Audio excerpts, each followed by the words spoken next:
sister wrote me a note at one time, and her question was, can you find a God of mercy in the book of Job?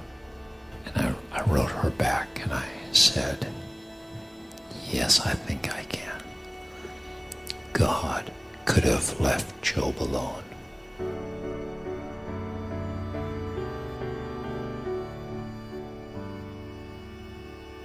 Years ago, I suffered an injury to my voice. At the time, I was a pastor and a worship leader.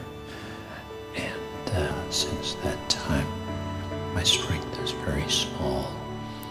And it's painful for me to speak, so I have about an hour a day that I can manage. And then the pain shuts me down, so you can all do the math.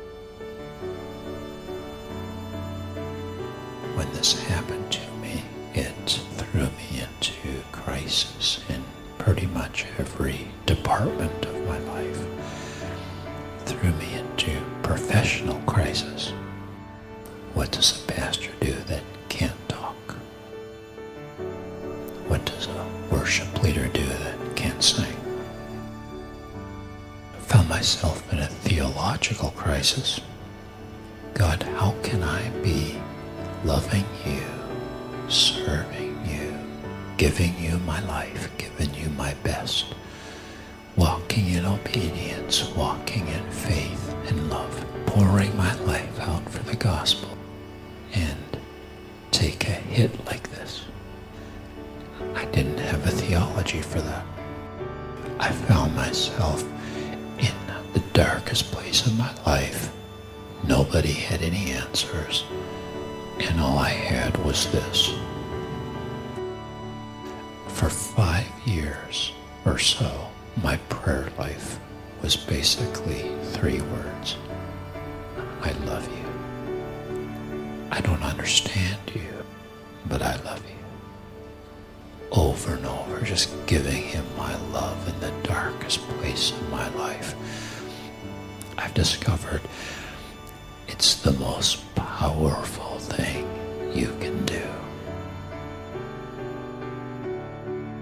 God could have left Job alone. He could have said, have your bickering wife, have your 10 wayward children, have your safe little world, have your little bubble. But the Lord said, Job, I love you too much to leave you to yourself. I love you too much to leave you to the smallness of what you know. If God had not interrupted Job's life, and if Job had not walked through a living hell, we would never have heard of the man. But because it all shook down, and he stood and said, I love you. I worship you. In his darkest hour, the Lord has given, the Lord has taken away. Blessed be the name of the Lord. Psalm 11, verse 5. The Lord tests the righteous, but the wicked his soul hates. So if you're righteous, he tests you, and if you're wicked, he leaves you alone.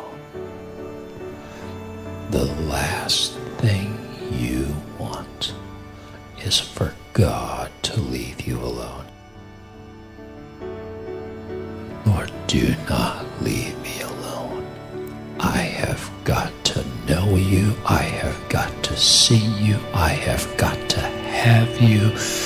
And I want everything you've got for me. Lord, do not leave me to myself. Interrupt my life if you have to. Test me if you have to. But come to me. Visit me. Reveal yourself to me.